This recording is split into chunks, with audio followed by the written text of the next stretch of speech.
Wolverines have come unglued in the second half. Jackson at the other end. His layup's good. Someone's got to step forward and make a statement on the floor. Wolverines led by 20 with 1:31 left in the opening half. In the second half, they collapse. They fail to get the job done on the road. They lose by 9. We're able to clean up stuff. It's not fixed, right? But at the same time, at least they're consciously aware of some of the incompetence that we have in some areas.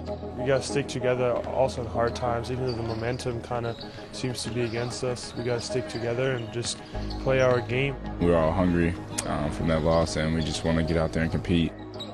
You don't give in when you will things to happen. You believe they're going to happen. You're confident they're going to happen. You will in shots. You will yourself in defense. You do not give in. You make it happen. Whatever it takes, you make it happen. And that's what we will do today. We, right? Wolverine excellence. We will execute and play hard and smart. I have no issues. And we've had teams that didn't play hard now. We've had teams with full tuxedos out there trying to win, right? We don't have that right now. But we got to play smart at the same time. We got to do the smart things at the same time. And sometimes the smart thing is you're playing so hard that you get dumb. The fatigue makes cowards of us all. It makes dummies of us all. You can't let fatigue affect you. You can't just throw away a pass or not guard it on that next time. You can do it. You can always do it.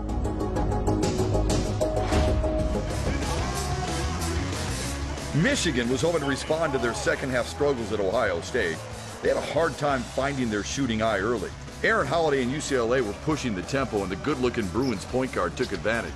He had 9 in the first 20 minutes. He was tough to stop in the first part of the half, and center Thomas Welsh dominated later in the half. Welsh hit 5 of his first 6 shots for 13 points. Michigan got 11 from Mo Wagner, but shot just 33% and trailed by 3 at the break.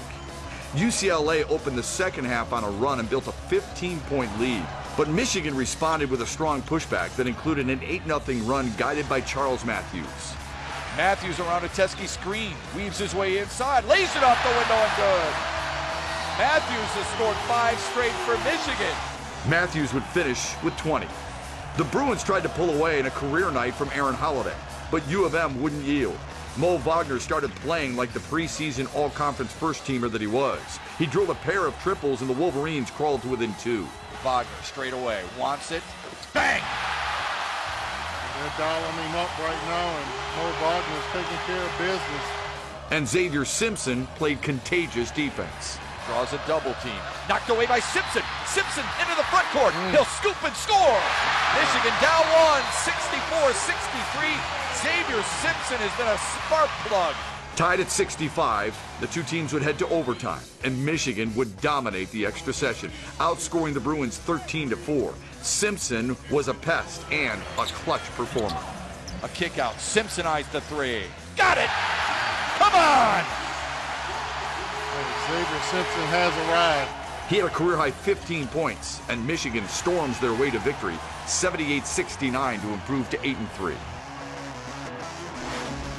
What'd your team show you with a win over UCLA? Some resolve today. That was if you look at the last 20 minutes at Ohio State and the first 35 minutes here, 30 minutes here, we did about everything you can do to play losing basketball. And then when they had to get it done at the end, we made enough plays just to win it. And I'm hopefully now that's who we are, not what we've seen in those prior 35 minutes that we had played. We always associate toughness with rebounding and defense to a certain extent. Sometimes toughness is mental too. Your team was very mentally tough. You're down 15. How did you come back? I think before, if we had like Mo and Muhammad and Duncan weren't having great offensive games, and then when they had to dig in defensively, still got it done. There hasn't been that carryover before.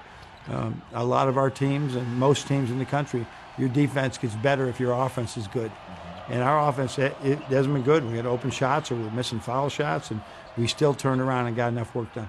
Xavier Simpson is one of those guys who feels like he's got to help your team in ways other than scoring. Against the Bruins, he had a career-high 15 points, hit a clutch 3, but really it was his defense that turned the game That's around. right. Our point guards right now, and there's very few in the country that are like Trey Burke, that are scoring point guards. Our point guards have to have mentality. I'm a point guard who can score.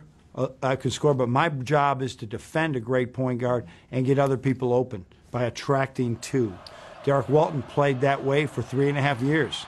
Our guys just need to play that way a little bit. We can win that way, and then as they grow, they're going to get better.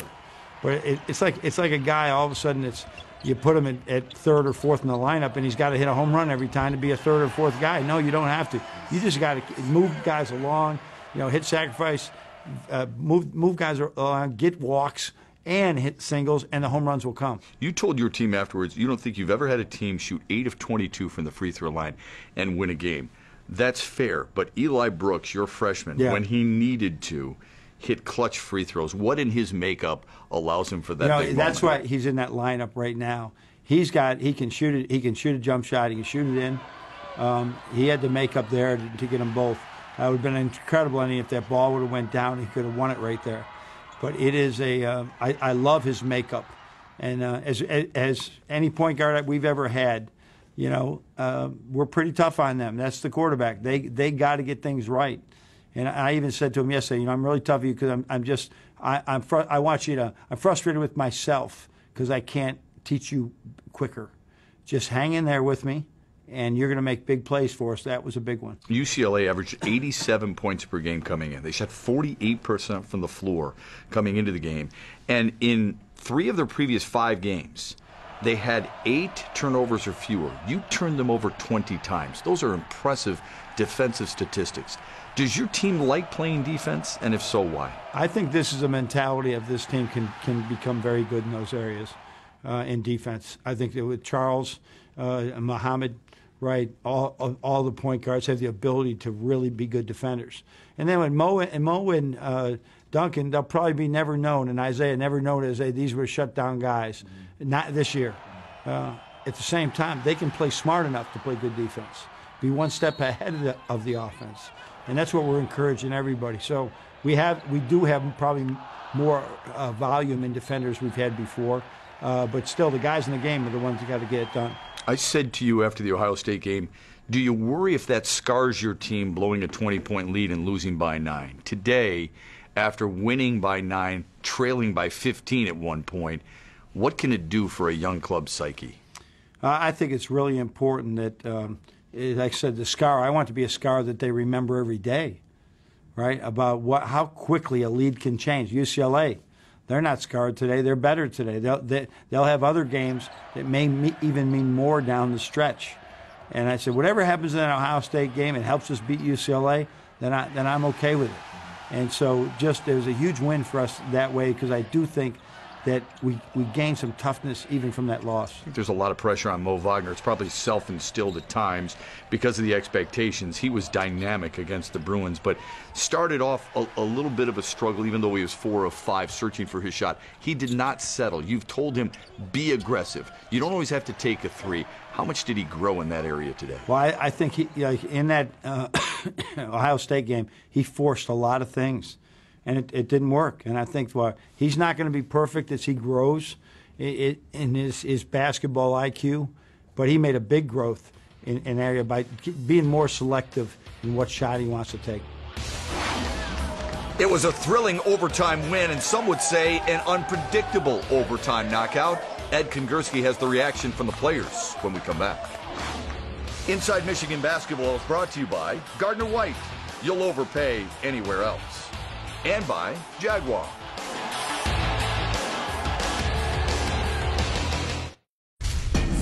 This week's Alro Steel Iron Man of the Week is sophomore point guard Xavier Simpson. Here's Ed Kongursky with more. He spells his first name with a Z, but make no mistake, Xavier Simpson was the X factor in the comeback win over UCLA. The sophomore had 15 points, 4 steals, and played stealth-like defense against one of the nation's most explosive offenses. I'm just trying to do what's best for the team. I mean, some days my score may not be 15, but some days it might be a time like today where I may need to score the ball. With the shot clock winding down late in the game, Simpson had what could be described as the shot of the day. He called it a 3 o'clock hook. Coach Beeline has been telling me since last year to work on my time finishes, whether it's like 12 o'clock, 3 o'clock, 6 o'clock, just stuff like that. Matthews may not have been Iron Man, but his performance was also a steely one. Charles scored 20 points on 8 of 11 shooting, several at critical moments, and yanked down 7 boards. I just stay confident in myself. I know I work extremely hard on my game. I focus a lot on my craft, so I just let go of any thought and just live with the results. You know, I just trust my work. Numerous big plays go into a comeback like this. But the trio agreed the pivot point was on D. We knuckled down. We fought through it. Everyone was engaged in the huddle, engaged on the floor, so I felt like that just rubbed off from the next person. There's so many plays. C-Med stepped up big time. Xavier stepped up big time defensively, especially. Gave us a spark. So there's so many great things in that win. A win of this magnitude, any win, can be tough to quantify. But right now, the reverb feels remarkable. It shows how tough we are. It shows we can be tough, we can fight through adversity at all means. With us going to Texas on Tuesday, I think this definitely helped us out. Down 15 to a good team against UCLA. So when we go to Texas, if the game kind of shift, the momentum kind of shift, I feel like we can reflect back to this game and suck it up and be able to play and fight through it. Coffee is for closers. It's a famous line from a 1990s cult classic film, Glengarry Glen Ross. If that's the case, there could have been Java for the entire joint on Saturday. It took everybody here at Chrysler Center to pull off this unlikely win. And by the way, it's also Coach Beeline's beverage of choice. For Inside Michigan Basketball, I'm Ed Kingerski. It's never easy replacing assistant coaches, but John Beilein plucked 2 from the same program, one who focuses solely on defense. You'll meet him when we return. Welcome back. Fans are enamored with scoring, but new Michigan assistant coach Luke Yaklich loves the challenge of stopping teams from scoring. It's that passion and defensive drive that got him the job in Ann Arbor in the first place. I'm so excited for our guys right now. We say before every game, Michigan defense, Michigan defense. And Michigan defense stepped up tonight, and I'm proud and happy for our guys. It's an exciting moment. It's these games that you just build character, you build some grit, and you certainly need character and grit on the defensive end, and I'm proud of and excited for our guys. Yaklich came to Michigan from Illinois State, where he served as associate head coach. Before that, he spent 15 years teaching history and coaching at a number of Illinois high schools. I love the freedom that Coach Beilein has given me to input some things, whether it be in a staff meeting or on the floor, regarding defensive terminology, ideas, and drills, and it's really exciting to be able to put some pieces in place and see this team grow defensively over the next couple months. Yaklich credits John Beilein for creating a culture of great learning at Michigan, which is making it easier to implement his defensive philosophies. I've really trained myself in practices and games to be intense about what the 4 guys are doing off the ball. And I think that's where the detail-oriented nature of our practices and the defensive end of the floor comes into play. And that's where you make the steps from going to good to great defensively. Yaklich also looks forward to every pregame speech. Now you are accountable to the mission. The mission is to keep UCLA from putting one ball into one rim. We are going to protect that M, as Coach Dre said. That M is the basket. So each of you have your element that you're responsible for, and we're all accountable to the mission of stopping this vaunted 88-point game, UCLA, that think they're going to run up and down the floor on our house. And we're shutting that down today and going to continue to forge our identity. It's an unbelievable profession where you have a chance to impact lives in little ways and big ways, literally every single day. It's a privilege, truly, to be able to have them in front of you, and hopefully you make an impact out of each and every day that you have around them. When you're trying to find the right mix for your coaching staff, what are you looking for, and how does Luke Yaklich provide that to you? You know, I've changed completely over the years. I think I've hired assistants who are good assistants, sort of by convenience. So I know that guy, right? He's a good coach, and whether he hit a specific area or not, he was the guy.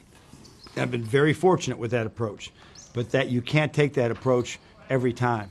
And I felt this was a time when we lost Billy and Jeff, 2 great assistants who I love. This is a perfect time to restructure how I see this team. I need a defensive guy.